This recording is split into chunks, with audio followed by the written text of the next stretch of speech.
Are you ever confused about your appearance? More specifically, are you ever confused about your appearance in the workplace? If so, then you're not alone. Welcome to the club. Everybody wants to dress their best for work, for their careers, for their professions. But the truth is, it's very difficult to discern what is the appropriate way to dress in today's modern environment. The reason for that is because we have become, one, desensitized to the power of appearance, and two, the trend towards casualization in the workplace has taken away from what has been historically our entire life of history of our planet and our earth and our species of dressing for a specific purpose. We're going to talk about that today, and we're going to lean on 5 different things that we're going to discuss that will help you nail this down. First and foremost, we're going to start with the white dress shirt. I think it goes without saying that most people regard the white dress shirt, both for men and for women, as the iconic piece of fashion and elegance and style that can be used pretty much everywhere you go. And that's a great thing. In fact, it was Brooks Brothers that first invented the button-down white shirt, the same white shirt that I'm wearing today, after watching a polo match where the players were buttoning down their collars to prevent the flapping. So this is essentially what created this collar, the thick collar that we know today. Now, other people made it a fashion statement like Audrey Hepburn and other famous actresses, Marilyn Monroe actually, among others. More on that history another time. However, today it's pretty common in most modern workplaces to see people donning a white, crisp white shirt and a button-down shirt. And for the reason for that is because it has become a status symbol, if you will, of elegance, of competence even, as we've discussed in different videos. And that's where the subtleties begin. Because as we're going to learn today, your appearance is incredibly driven by your culture. Yes, your culture. So I'm going to give you an example. Think about white hairs. Yes, like white hairs on your head, maybe on your beard if you're a man. But if you have any white hairs, I want you to think about it. And especially if you're a woman. If you're a woman, think about any white hairs. Do you see them favorably or not? If I had to guess, I would say you probably don't see them very favorably. Both men and women tend to avoid the appearance of white hair because it signals aging. And well, in today's hyper youth sensitized environment that we live, everybody wants to look as young as they can. Therefore, white hair signifies aging, and as a result of that, it's not viewed very well. Very few people can pull off white hair. Meryl Streep, for instance, is one who I think just does an incredible job of owning it, as are men such as George Clooney and several others. Anderson Cooper is another good example. But aside from those few exceptions, few people can really pull off white hair and look great with it, right? Well, when the country was founded 250 years ago, white hair was all the rage. Yes, even our first president, George Washington, would grow out his hair and would powder it white because it was considered a status symbol. And it doesn't take much to look back at all our founding fathers and the people that lived around that age, men and women, using incredible wigs, very curly wigs that were primarily white. Why? Because white hair was considered a status symbol. If you had white hair, you were considered part of the aristocracy of the time. You were considered valuable and had high status. So just in the span of 200 years, white hair went from being an incredible status symbol that people would pay incredible amount of money just to have their hair powdered, and they would purchase expensive wigs that they would powder in order to achieve a symbol among their peers that today nobody in their right mind would show up into a workplace with a white wig. Am I right? So that is just one example, a very easy example of how appearance is incredibly influenced by culture. So let's go back to our board. Now, it's not that common anymore to see people dressed up in a suit and a tie as maybe it was common in the 1960s or the 1970s. However, the white dress shirt continues to be an incredibly versatile tool. So the first point that I want to make is, depending on the culture that you live or that you came from or that you've been exposed to, more often than not, you're going to have an association with the white dress shirt. And I mention it just because it probably is the most iconic piece of clothing, but there are other pieces of clothing that may resemble the versatility of a white dress shirt. For instance, in the United States, it is a polo shirt. You know, the traditional polo that has 2 or 3 buttons, short sleeve more often than not, and it's tucked in, you know, under your trousers or your shorts. And that icon came from everything around golf, you know, in the environment, the heavy environment around golf, and the elegance that that sport and that activity demands. But it's also more casual. Usually you'll see golf players playing or utilizing these polo shirts, and they're made from fabrics that are more breathable, they're lighter, and as a result of that, they're more comfortable to wear all day long, whereas a white button-up can be a little more confining, especially those of us that are carrying a little extra weight. So that being said, the white dress shirt, you can't go wrong. So when you look at somebody in the workplace and they're putting effort into their appearance, it signals more than just what it is. And by the way, we're going to get into these topics here in just a minute, and this is something that I explore in detail in my book, because there are connotations both good and bad that come as a result of your appearance. On the one hand, somebody who values their appearance and puts effort into it and decides to dress up for work, even though most people don't do that today, in a way, they're signaling that they care. They're signaling that they care about not only their appearance, but that they care about the job that they're doing. In other words, they're providing evidence via their appearance that they have competence, that they have will, that they have skill, that they have desire, that they have passion, any number of qualities that are usually viewed very positively in the workplace. So lean into that, because ultimately, if you have employees who go out of their way to dress up relative to the standard, they're sending a message. They're trying to tell you, I care. I care about the business. I care about our customers. I care about you, my supervisor. I care about my peers. They're putting care via their appearance. So that's a very positive quality about appearance. Now, there are some negative qualities, unfortunately. One of them is that sometimes people can put so much emphasis into their appearance that they tend to lead with the appearance at the expense of competence or results or capability. Now we've turned what is otherwise a good thing into not a very good thing. So think about somebody who puts so much emphasis into their appearance that they seem to be consumed by that as a result of how they look rather than the results they're producing. So here we've kind of turned into vanity and something lacking humility, where otherwise it would have been a great asset and a virtue to dress well.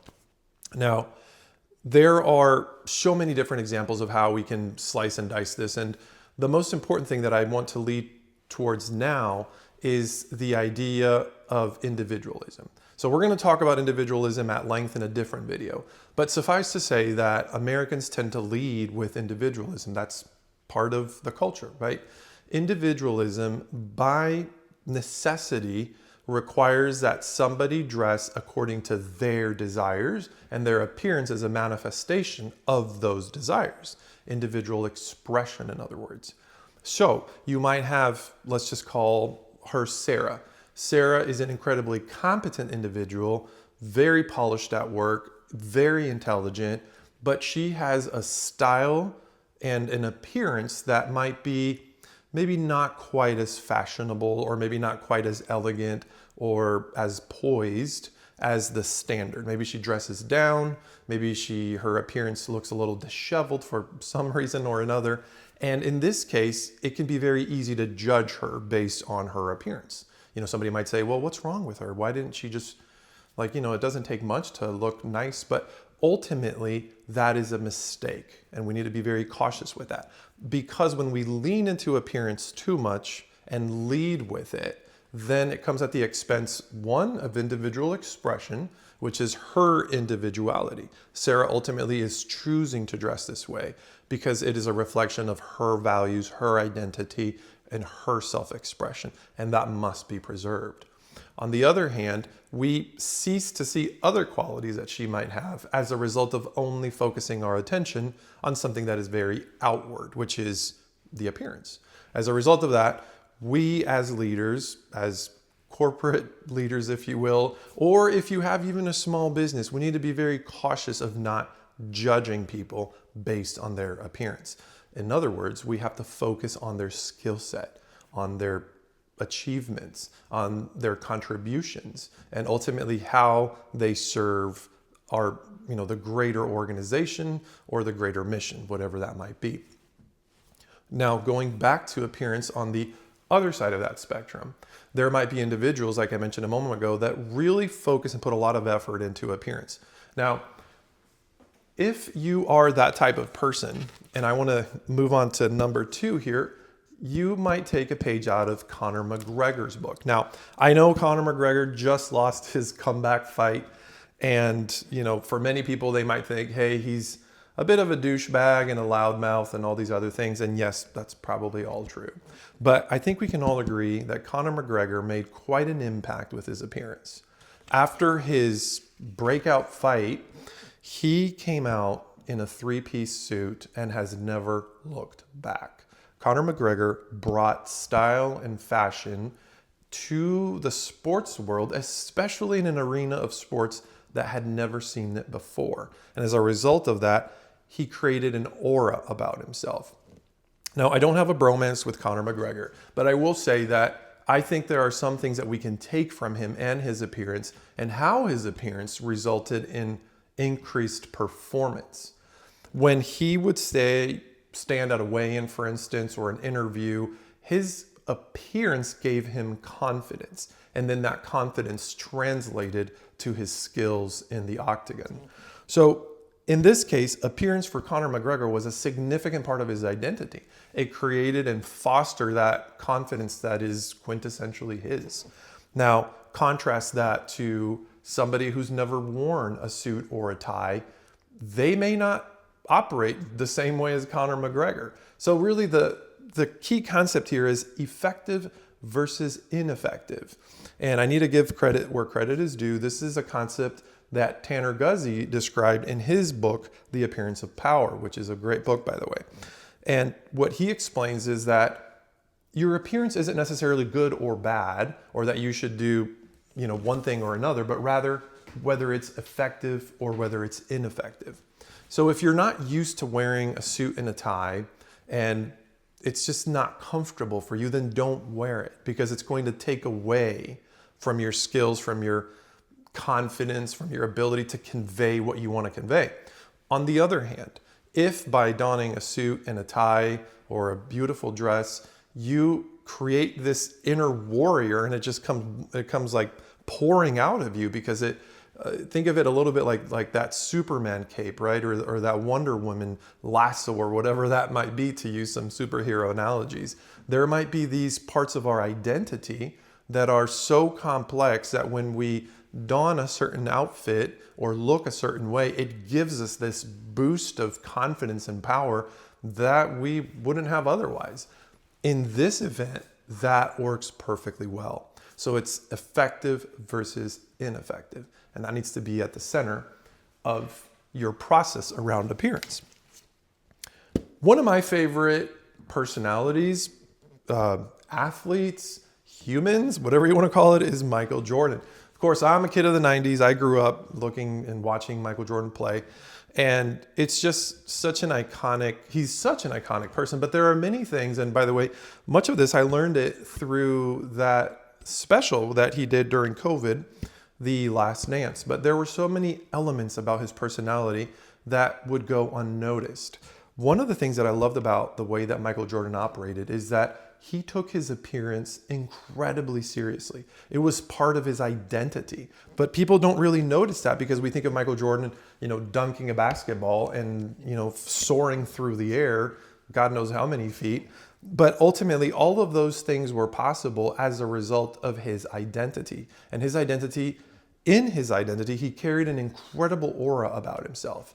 To give you an example, he would stay in character. In other words, he would be this dominant player the moment that he drove into the arena. The moment even his car, he didn't refer to it as a car, he referred to it as an automobile.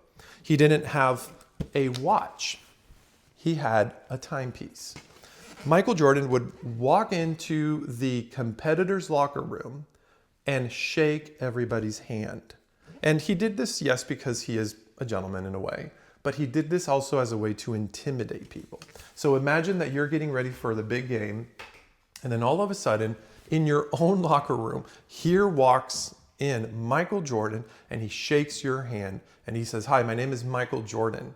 Like if we needed an introduction, right? Like this man was already known by every single individual, and yet he took the time to personally introduce himself to each of the competitive players. He did this for a specific purpose. He was creating an aura about himself. So now you have another player who's not as competitive as Michael Jordan, but probably pretty close. And in contrast, this individual is thinking, oh my goodness, I just met Michael Jordan. He came over and shook my hand. So there's this aspect of grandeur around this aura around Michael Jordan that was just so magnetic that it is impossible to ignore. So now you're on the court playing the game and you're just thinking to yourself, it gets into your head, right? Michael Jordan controlled this message so powerfully. In his case, everything about his appearance, everything about the way that he behaved, everything about the way he carried himself was purposeful. It had meaning. It had an impact that went beyond just the immediate score or the immediate game. It had everything to do with how he would be portrayed. Much in the same way as Conor McGregor did during his fights and after his fights and in between his fights. All right, now let's move over to people that are probably a little more relatable than these incredible athletes. Starbucks. So everybody goes to Starbucks. Everybody knows about Starbucks. Everybody, like the world over, it's everywhere nowadays. Now, when you think about a Starbucks barista, I want you to stop for a minute and just kind of picture them in your mind. What do they look like? How do they dress? So a few years ago, Starbucks poached the Chipotle CEO, and this individual, Brian Niccol, created many changes within the organization, but more than anything, he wanted to drive standardization. So Brian Niccol was all about creating this clean aesthetic that was what brought Chipotle all its fame and it's an incredible growth. And much in the same way as he did with Chipotle, one of the first things that he did, and I write this in my book, is he implemented a dress code for the Starbucks baristas. Now think about this for a minute. If you're thinking, hey, a Starbucks barista, usually they look this way and they kind of behave this way. And then all of a sudden, here comes a CEO that says, we're going to confine your options a little bit more. In other words, we're going to give you a dress code. And what happened next? The baristas went on strike. So this happened about 2 years ago. Baristas at Starbucks went on strike to basically challenge this decision about their dress code. Now, what Brian Niccol wanted to do is he wanted to create a more common aesthetic. So in other words, the moment you walk into a Starbucks, whether you're in Paris or you're in London or you're in New York City, you want to kind of feel like you're walking into a familiar place. And that's really the mission behind why he implemented these changes. And that started with Starbucks, their green apron. Now, I think everybody knows about this green apron, right? But he wanted that green apron to stand out. So what he did is he asked Starbucks baristas to tone down their clothing. Anything that was around that green apron had to primarily be black. So you have to have a black shirt, maybe black trousers. And I think he basically took away any logos or anything else that would create noise or confusion with that green apron. Well, the baristas said, well, no thanks. We've always done whatever we wanted to do because of self-expression. Now, interestingly, this happened in the United States. Baristas went on strike. What about the rest of the world? In Mexico, just as an example, the very same change produced a different outcome. In Mexico, people already had uniforms at Starbucks, and they already used that same identity or standard that was created. That's because culturally speaking, uniforms and creating a shared meaning with uniforms is more important for some Latin Americans than for, say, Americans who value self-expression. Again, there's no right, there's no wrong, there's no better, there's no worse. It just is different, but it's born out of culture. The American culture, which tends to be very individualistic, leans towards self-expression.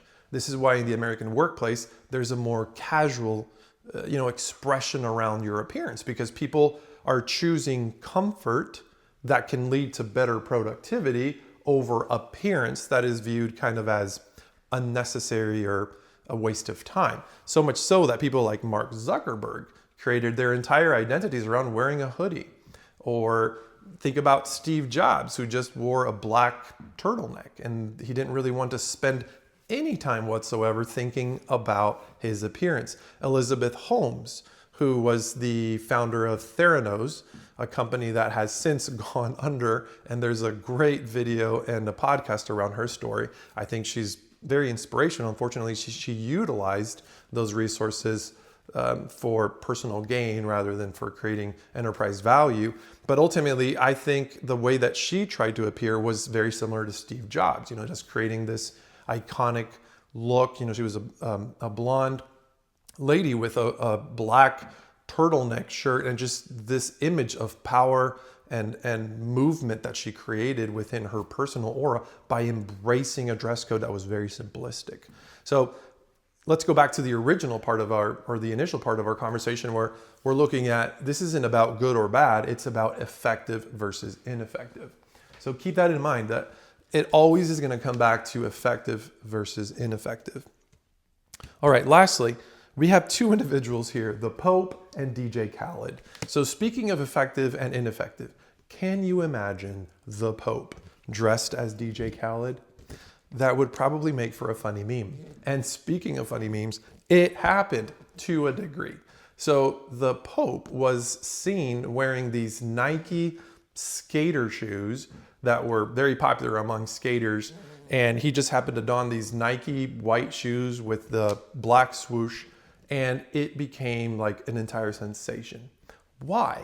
Well, because when you think about the Pope, there are certain connotations around his appearance that people tend to follow, right?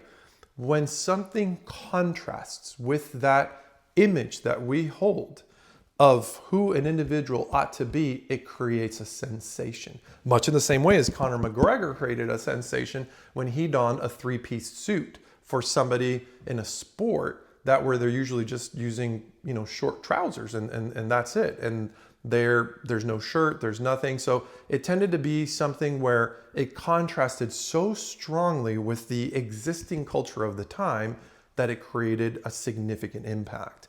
That's what's happened to the Pope. He became so much more relatable. In fact, there's videos of the Pope doing like the 6'7". He's basically become the Pope of the people, which I think that's how it should be, right? Popes shouldn't sit on a throne somewhere hidden away. They should be in the middle of the people that they're leading and serving, right?